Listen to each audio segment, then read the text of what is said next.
Thank you, John. Hello, welcome. Thank you for being able to present to you. Thank you for having the audience for the presentation.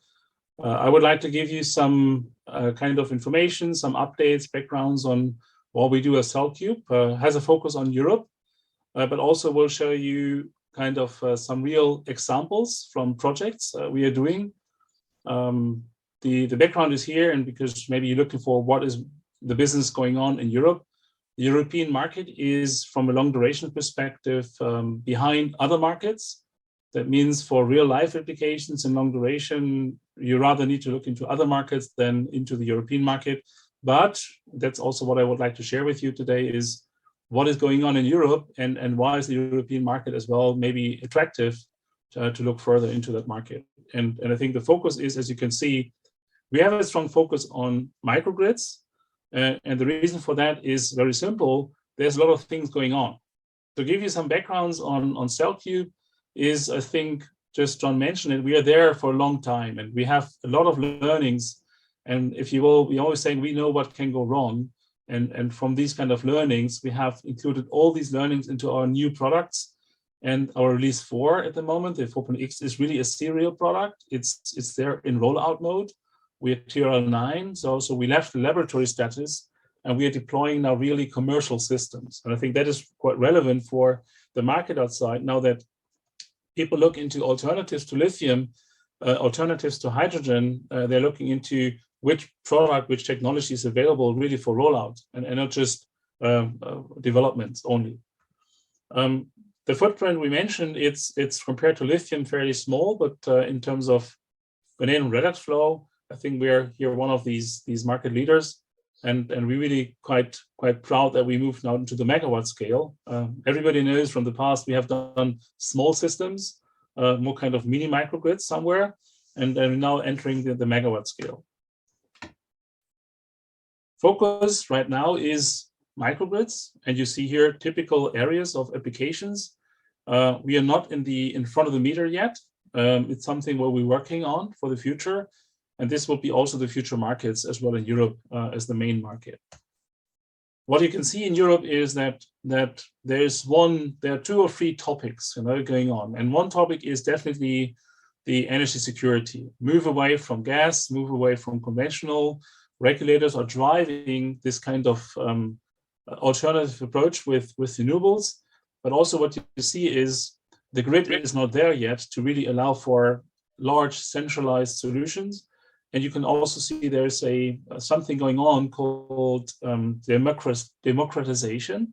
That means customers having their own interest of having their own generation, and that is forcing the consideration of 24/7 renewable supply. So they would like to have an approach where they have access to renewable on a 24/7 basis, and this is driving renewables, and that is driven by the race to net zero. You know that Europe is here one of the kind of the first movers in that net zero as well. You know also that large countries like China, they have ambitious targets here as well to reduce the carbon emissions. But I think there are a couple of countries trying to get there very quick in 2030, 40, 50, having targets. And that is actually one of the key drivers for energy storage. And maybe some of you, they know already something like Fit for 55, Green Deals, Repower. But there's also just recently the new electricity market design, just by leaking information, became aware of what this should look like.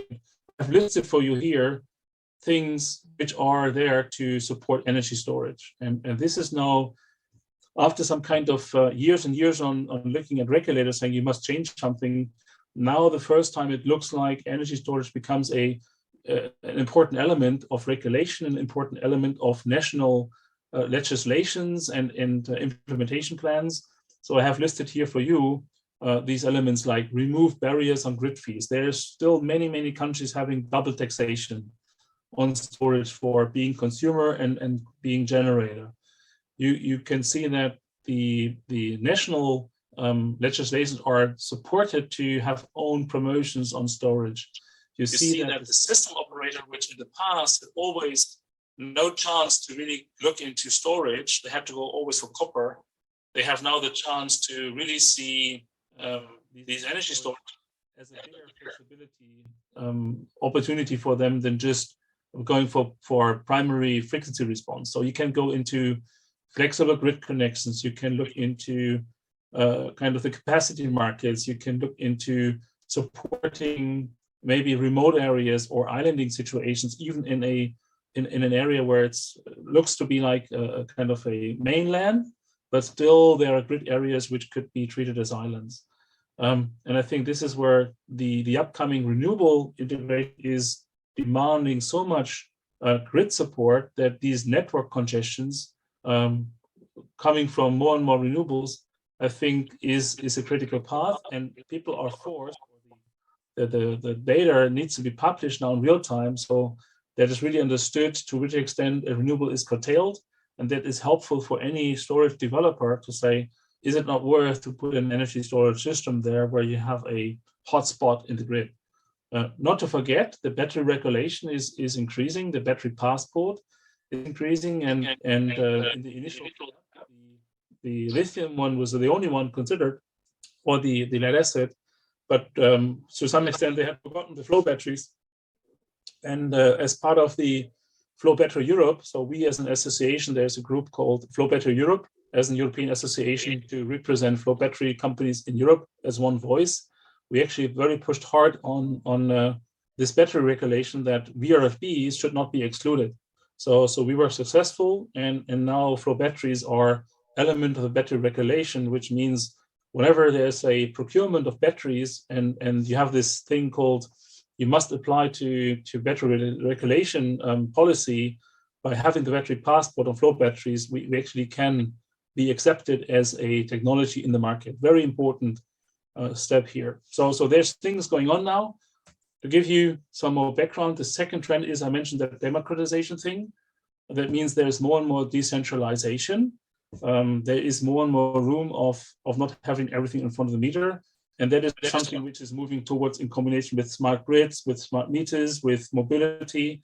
So you will have that future net zero neural network where a storage piece is quite essential.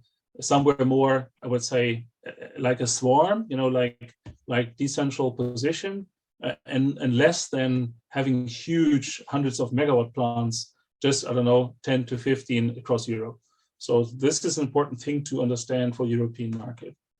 So at the end of the day, we think that storage, the vanadium redox flow battery is today maybe a long duration element, but once it's positioned and it has the ability for sub-second response, it actually becomes the most versatile technology across all the requirements.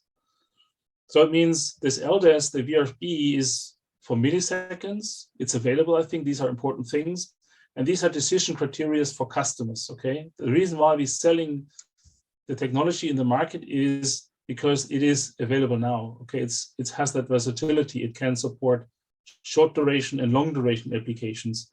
And actually, those microgrid communities, which I just mentioned, which are coming up, they drive innovation bottom up. So not everybody is waiting anymore for somebody coming top down, not waiting anymore for regulators, not waiting anymore like in the US that somebody will take care for the next storm prevention or the kind of critical, I would say, grid situation of not having enough grid connection for renewables. So these communities, these I would say companies and people behind the meter, even behind the medium voltage area, they are stepping up and they are building innovation bottom up. And as you can see, all these companies, like the large corporates, Amazon or Google, whatever, they are actually asking for 24/7 PPAs, initially just commercial contracts. Now what they do, the next step is they actually really asking for wind and renewable and storage systems nearby the sites. So it becomes also a physical play now for those PPA structures. To give you some background on some projects, so you see a little bit what we're working on and what we're deploying. I think the ones which you are maybe familiar with is our most advanced way, in a way to say this is the operation of a battery, more than 10 years in continuous operation. I think that is a standalone. This is a part the native systems in the world which are operating continuously more than 10 years to really prove the technology is ready and available. You have also examples where companies like E.ON, they are fitting the battery to a community to have resilience. In Sweden, to have a village being off-grid for 4 or 5 days in combination with wind, solar, lithium batteries, and magnetograph batteries. We see examples that grid companies are deploying batteries to support peak management, to support frequency voltage regulation. But you see also now to the left, there's a growing demand in the microgrid area to support on-site power requirements. So top left is where a commercial company which manufactures actually electrical components for the low voltage, high voltage, medium voltage level. They would like to have a 24/7 continuous operation of their own site, which means free shift manufacturing, and they need a resilient microgrid because there are outages a couple of times over the year. There are blizzards. There are all kinds of severe weather conditions, which would have them a lot of outage costs. You have a company in California with also another stable grid connection, and they need also a 24/7 resilient microgrid operation. Applied Medical here, and they are saying in combination to our local kind of thermal generators, we would like to have electrical resilience as well to be independent from the grid, and that's why they want to have a on-site long duration energy storage. So these are things which are really the demand. This is where you see from the trend of having more renewables, the trend of wanting to have this decentral. This is where the first applications are coming, that you put storage next to their solar rooftop, the nearby windmill. Look at the mining plant of Bushveld, where they would like to also have more independence in their supply, where they would like to show that renewable plus storage actually is an alternative and a lower cost power supply for mining operations. So these are now the examples where you can say it has left the laboratory status. We are in real commercial business, which makes it a bankable application for investors. Very important that if you look outside the Chinese market, that you need to look into where are the applications, where are the use cases which would allow investors, lenders to actually see a bankable project. So and these examples I'm showing to you are the ones which are giving this confidence that they can invest into this technology. The project, for example, in Bolingbroke, to give you a little more background here, this is how it looks like. That's the real installation you see on the picture. It's really a real industrial application. It's an industrial installation, which we are deploying. And you can see the reason for choosing us is that total lifecycle cost. It's not only a CAPEX only thing. It's a combination of the CAPEX, the OPEX, the maintenance, all the kind of balance of plant topics, but also combining reliability and quality as the criteria to choose. And to show you some numbers, this is just one of these strings. That's a 2 megawatt string.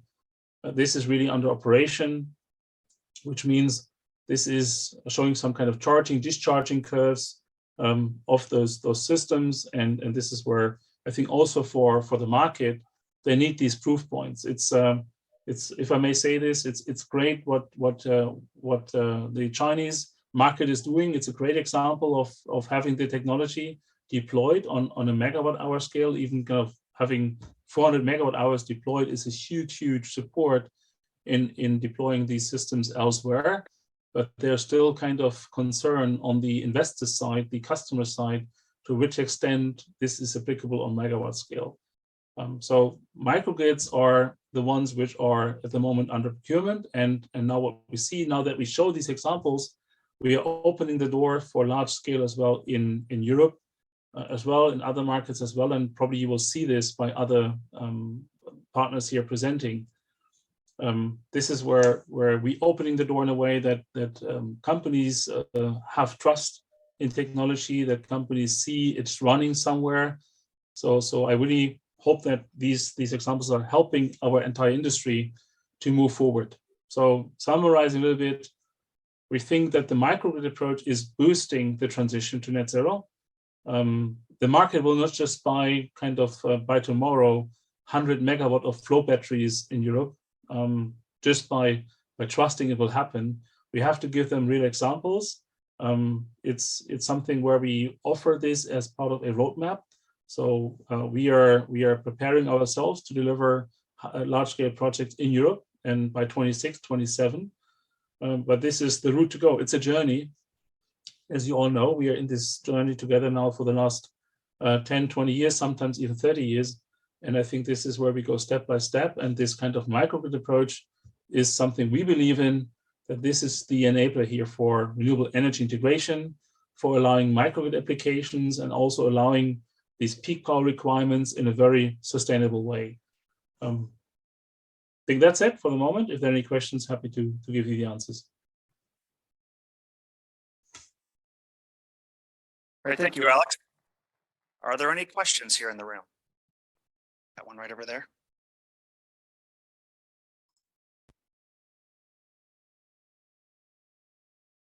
Very nice work. Excuse me, can you hear me? Yes, we can. Okay, good. I have a question regarding the stack design for the CellCube. Because I remember back in 2016, about 7 years ago, there was a energy storage related exhibition in San Francisco. And during the exhibition, one CellCube staff introduced that one key features for the CellCube stack is that the engineer can lift up their stack with only one hand. So I was wondering if you are still stick to that strategy, or you already developed a large size stack.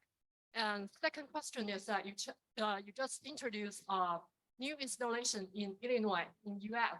And can you share any information regarding the system average cost? Thank you. Yeah. So I would say you have to, the background why we decided for the small, there are two reasons. One is those systems are typically put in microgrid areas, which means you have maybe no lifters, you have no tools available, so you must have it handy. And so that means for our microgrid applications, we continue to offer smaller stacks, which can be carried by one person. For our large scale business, we would not consider this approach. For large scale applications, we consider to go with a larger stack, and we are already having our stacks in developments and prototypes. So we are on the roadmap, and there will be a larger stack from CellCube as well. So this is for large scale applications for in front of the meter installations. Now the cost for the microgrid, this is where it's important to understand what the value of that flow battery is. So the flow battery, as you all know, is not a system for a pure single use case. The strength is the more you use it, the better it is. That means we're looking for use case stacking. So if I throw you a number, there is no difference if I throw you a number like calling 500 euros per kilowatt hour, 300 or 1,000. It's all about which work it is going to do. And the microgrid application in Bolingbrook actually supports 4 use cases. It gives resilience, so it supports the UPS function. It supports the renewable integration energy shifting. It supports the peak power requirement. And it also supports selling frequency service to the PGM market. So each of these use cases would not be probably not profitable, but the combination makes it profitable. And this is where the entire kind of installation, like our battery, the inverters, a flywheel, the solar, actually totals up to the entire totex for the system. So I think this is where I would say yes. I probably cannot share any kind of detailed number, but you can just assume that we're in the ballpark figure of supporting 3-4 use cases with a number of somewhere in a totex. Sorry for the LCOS, something between 8 to 10 cents per kilowatt hour.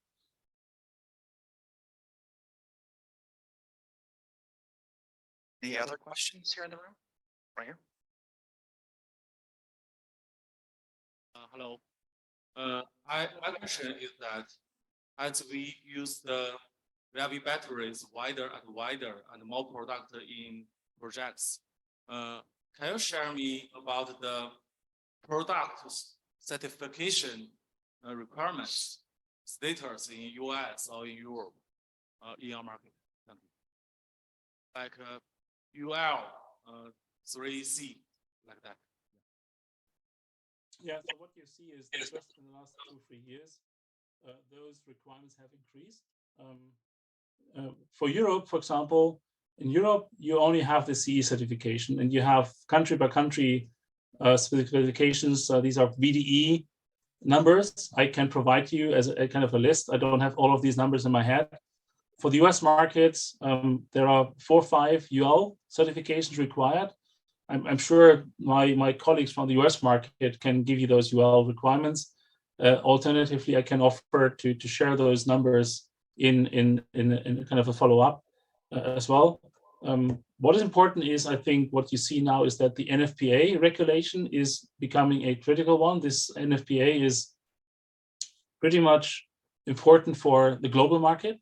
Also in Asia Pacific, we are seeing customers requiring the NFPA regulations, or they look at the NASERDA market to comply with these things.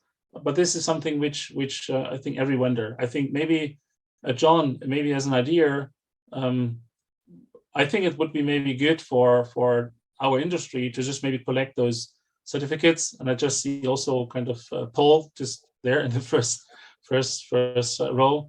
If we just collect those certificate details, we can share that in that group. So happy to send you those 5 from the US and those 3 from Germany and whatever is maybe required, so that we have a list of 10 to 15 certificates required for global markets. If that is helpful for you. Great. Any other questions here in the room or online? We have a question online.